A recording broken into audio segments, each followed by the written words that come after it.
तो यार UP government द्वारा वृद्धा पेंशन योजना एक चलाई जाती है, जिसमें अगर आपकी उम्र 60 साल है या अगर आपके घर पे कोई हैं जिनकी उम्र 60 साल है, दादा है दादी हैं, तो आप उनका इस पेंशन में इनरोलमेंट करवा सकते हो, ऑनलाइन अप्लाई करवा सकते हो और जिसकी मदद से आपको हर महीने 1000 रुपये आपके बैंक अकाउंट में मिल जाएंगे। तो कैसे अप्लाई करना है इस वाली वीडियो में तुमको बताने वाला हूँ, तो बने रहो इस वीडियो के साथ। तो सबसे पहले तुम्हें आ जाना ऑफिशियल वेबसाइट पे, जो कि sspi.up.gov.in। इसका लिंक तुम्हें डिस्क्रिप्शन में मिल जाएगा। जैसे आ जाओगे तो यहाँ पे कई सारे ऑप्शन मिलेंगे। यहाँ पे तुम्हें वृद्धा पेंशन ऊपर वाली मेनू से सेलेक्ट करना है। जैसे तुम इस पर क्लिक करोगे, ऑनलाइन आवेदन में तुम्हारे सामने एक फॉर्म खुल के आएगा। तो सबसे पहले तुम्हें अपना जनपद का नाम, बोले तो जिला का नाम अपना चूज करना है। आपका जो निवासी है, आपको ग्रामीण में आता है या शहरी में आता है, वो आपको यहाँ पे बताना है। उसके बाद आपको अपनी तहसील सेलेक्ट करनी है। तहसील सेलेक्ट करने के बाद आपसे आपका ब्लॉक सेलेक्ट करने के लिए बोला जाएगा, तो जो भी आपका ब्लॉक लगता है वो आपको यहाँ पे फिल करना है। उसके बाद आपको अपना ग्राम पंचायत, क्योंकि हम ग्रामीण के लिए कर रहे हैं, अगर आप शहरी के लिए कर रहे हैं तो आपको अलग ऑप्शन मिलेगा। तो आपको अपनी ग्राम पंचायत यहाँ पे सेलेक्ट करना है और अपना गांव भी यहाँ पे सेलेक्ट कर लेना है। एड्रेस आपके आधार पे भी क्लियरली लिखा होगा, आप उसकी मदद से भी फिल कर सकते हैं। उसके बाद आपको अपना नाम लिखना है। जिस भी कैंडिडेट का आप अप्लाई करो, अगर आप अपने दादा दादी किसी का कर रहे हो तो उनका नाम यहाँ पे लिखना है और नाम वैसा लिखना है जो आप उनके आधार कार्ड में हो। उसके बाद उनका जेंडर सेलेक्ट करना है, मेल है फीमेल है।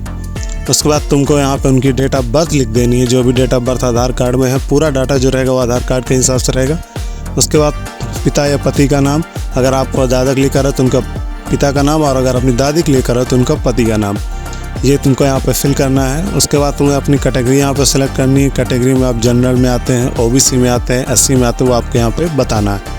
उसके बाद आपको अपना मोबाइल नंबर फिल करना है। मोबाइल नंबर फिल करने के बाद आपको कंफर्म मोबाइल नंबर में एक बार और मोबाइल नंबर फिल करना है। उसके बाद तुमको अपना पूरा कंप्लीट एड्रेस पूरा फिल कर देना है, जो कि आपके आधार कार्ड में लिखा होगा। आपका गांव, पोस्ट और तहसील वगैरह सारी डिटेल यहाँ पे पूरी तरीके से फिल कर देनी। उसके बाद अपना बैंक का विवरण तुमको देना है। जिस भी बैंक अकाउंट में आप चाहते हो कि वहाँ पे पेमेंट आए, तो उसके लिए तुमको यहाँ पे उसकी डिटेल देनी पड़ेगी। तो सबसे पहले तुम्हें बैंक का नाम सेलेक्ट करना है। उसके बाद उसकी ब्रांच सेलेक्ट करनी है। ब्रांच सेलेक्ट करने के बाद यहाँ पे तुमको उसका खाता नंबर, जो भी तुम्हारा खाता नंबर उसको यहाँ पे फिल करना है। खाता नंबर को दोबारा से फिल करना है। दोबारा फिल करने के बाद उसकी एफएससी ऑटोमेटिक यहाँ पे ले लेती है। एफएससी को आपको ज़रूर मिला लेना है और जो आप अकाउंट नंबर फिल करेंगे उसको आपको ज़रूर वेरीफाई कर लेना, क्योंकि अगर ज़रा सा एक भी अंक डिस्टर्ब हुआ तो फिर आपके अकाउंट में तो नहीं आने वाला। ये तो इतना तो आप भी समझदार हैं। उसके बाद तुम्हें अपना आय प्रमाण पत्र का डिटेल यहाँ पे फिल करना है। आय प्रमाण पत्र जो भी होगा उसकी आवेदन संख्या होगी, आपकी स्क्रीन में सामने दिख रहा होगा। उसका एप्लीकेशन नंबर यहाँ पे होता है और उसका सर्टिफिकेट नंबर उसके जस्ट नीचे होता है। ये तुमको दोनों डाटा यहाँ पे फिल करना है। और जो आय का विवरण होगा, आपको ये ध्यान रखना है कि आय आपकी 46,000 से ऊपर नहीं होनी चाहिए ग्रामीण में।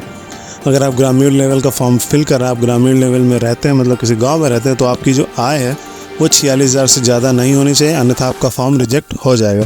तो इस बात का आपको खास ख्याल रखना है। तो दोनों का डाटा आपको सर्टिफिकेट नंबर और एप्लीकेशन नंबर दोनों फिल करने के बाद अब आपको यहाँ पे फ़ोटो अपलोड करनी है।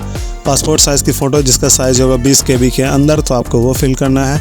उसके बाद आपको अपनी जन्म तिथि या आय प्रमाण पत्र अपलोड करना है। जिसकी जगह अगर आपके पास कोई डॉक्यूमेंट है तो ठीक है, नहीं तो आप यहाँ पर आधार भी अपलोड कर सकते हैं। तो डिक्लेरेशन वाले बॉक्स में आपको टिक करना है और कैप्चा फिल करके सबमिट पर क्लिक कर देना है। जैसे आप क्लिक करोगे आपके सामने ये सर्वर इसका थोड़ा स्लो होता है, तो इस वजह से कभी कभी टाइम लग जाता है। तो जैसे आप यहाँ पे सबमिट पे क्लिक कर देंगे, आपका ये फॉर्म सबमिट हो जाएगा। ये पूरी तरीके से सबमिट नहीं होगा, ये पार्सली आपको सबमिट होगा, जिसकी मदद से आपको एक रजिस्ट्रेशन नंबर मिल जाएगा।